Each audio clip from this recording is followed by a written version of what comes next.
Have you ever wondered how pro guitar players navigate the neck effortlessly when they're soloing? Do you struggle with memorizing a bunch of scale shapes and figuring out how they connect with one another? So over 30 years of teaching, I've seen one mistake that makes guitarists work much harder than they need to. And the solution is learning just 2 landmark shapes of the pentatonic scale. These 2 shapes are the key to unlocking the fretboard. They'll help you connect ideas and solo freely in any key. So in this video, I'm going to show you the exact thing that I've showed thousands of my students that leveled their playing up instantly. How to play the 2 landmark shapes of the pentatonic scale, how to find these shapes in any key, major or minor, and how one of these shapes repeats on the neck 12 frets higher, giving you an instant roadmap of the neck for any key. But first, why is the pentatonic scale so important? Well, the theory is easy. The pentatonic scale is a 5-note scale. Most other scales are 7-note scales. That means it works over any song, and 99% of the time, whatever the first chord of the song is, that's what pentatonic scale you need to play. No further music theory is required. With other scales, you need to analyze the other chords in the song to determine what scale to play. The shapes are easy.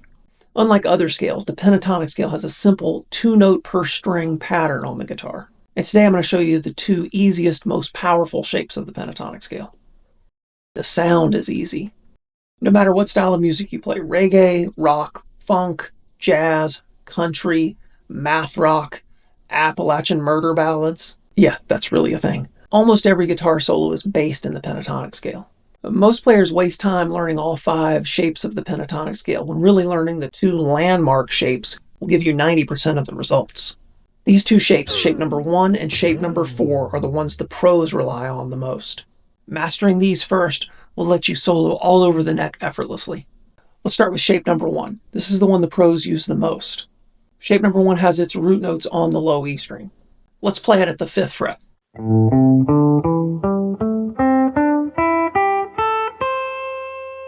Here's something many guitar players don't know. The pentatonic scale is 2 scales in one. Whatever note your index finger is on, it's that minor pentatonic. In this case, A minor.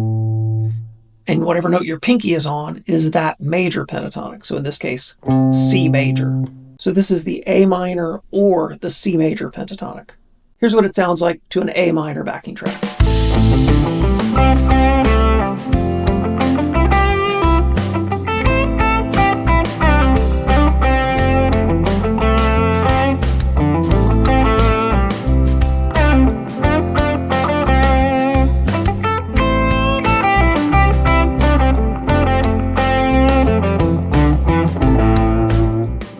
And here's what it sounds like to a C major backing track.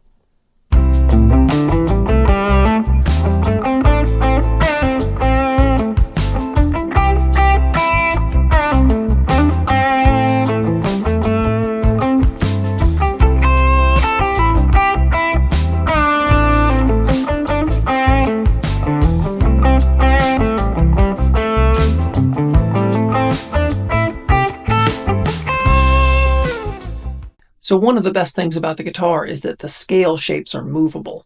Want to play in a different key? Just slide up or down to find a different root note. So for example, if a song starts with a D major chord, I find the note D on the low E string, which is at the 10th fret. I put my pinky on it and I play shape number 1.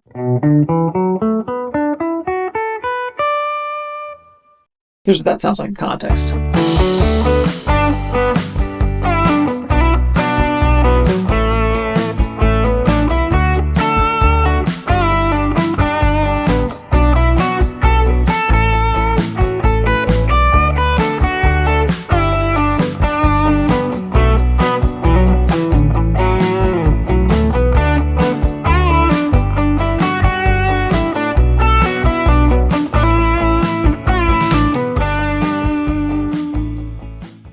If the first chord of the song was D minor, I would find that same D, the 10th fret on the low E string, but this time I would put my index finger on it and play shape number 1.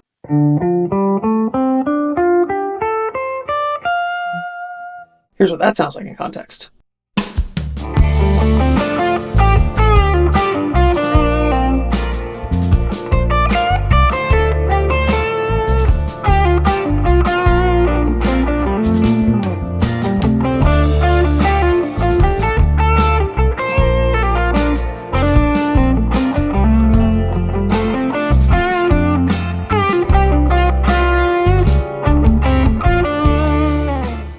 And here are a few tips for making the scale sound more musical and less like a scale. So the first tip is don't emphasize the low strings. That can be kind of muddy. Really focus on the higher strings. They have a better singing quality.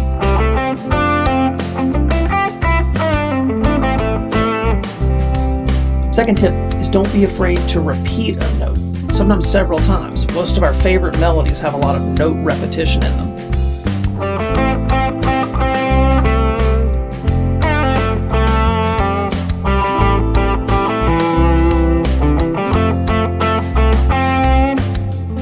Third tip is focus on small shapes within the pentatonic scale. Maybe take 2 or 3 strings and play a few phrases with just that little shape.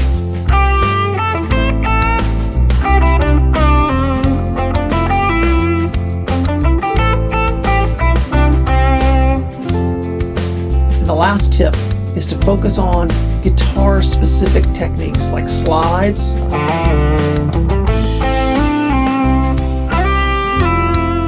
hammer-ons and pull-offs,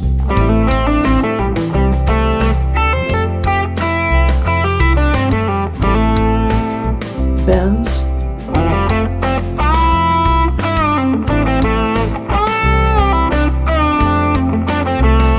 and vibrato.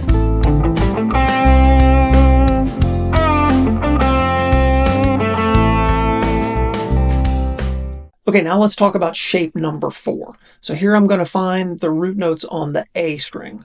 We're going to start at the 12th fret, and again, my index finger lands on A, so this is the A minor pentatonic. My pinky lands on C, so this is also the C major pentatonic. So shape number 4 looks like this.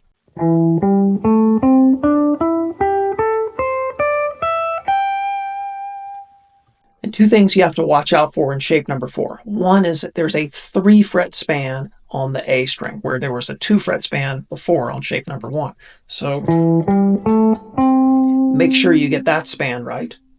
And then the other thing to watch out for is the B string. You have to shift up 1 extra fret when you get to the B string. And then come back down to the 12th fret when you get to the high E string. Here's what shape number 4 sounds like in context.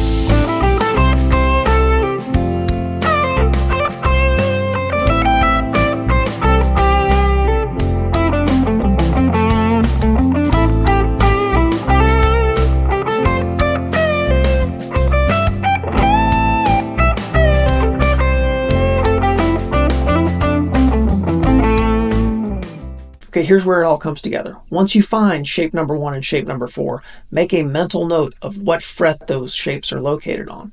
In our example here, shape number 1 was at the 5th fret, shape number 4 was at the 12th fret. And one pro tip, on electric guitars, at least one of these shapes will repeat 12 frets higher, depending on the key and how many frets your guitar has. So in this case, shape number 1 at the 5th fret will repeat at the 17th fret. You can easily visualize this by seeing that the 12th fret is the same as the open string and the dots correspond. So the 5th fret is the 2nd dot on the guitar and the 17th fret is the 2nd dot past the 12th fret. So now I'm going to jump around between all 3 of those positions. Shape number 1 at the 5th fret, shape number 4 at the 12th fret, and shape number 1 again at the 17th fret.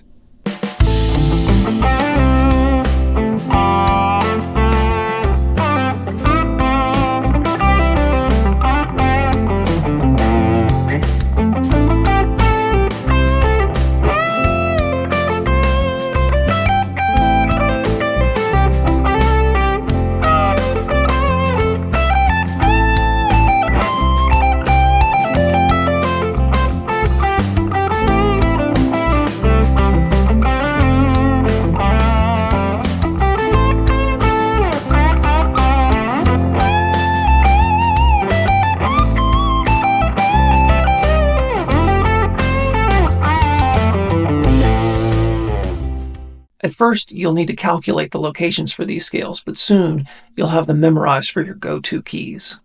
So you can see how these 2 landmark shapes let you freely go up and down the neck in any key. The next step is to practice these shapes with a backing track. I would start with backing tracks in our example keys, A minor and C major, and then once you feel comfortable, expand it to other keys. But to really sound like a pro, you need to connect these shapes with their diagonal extensions.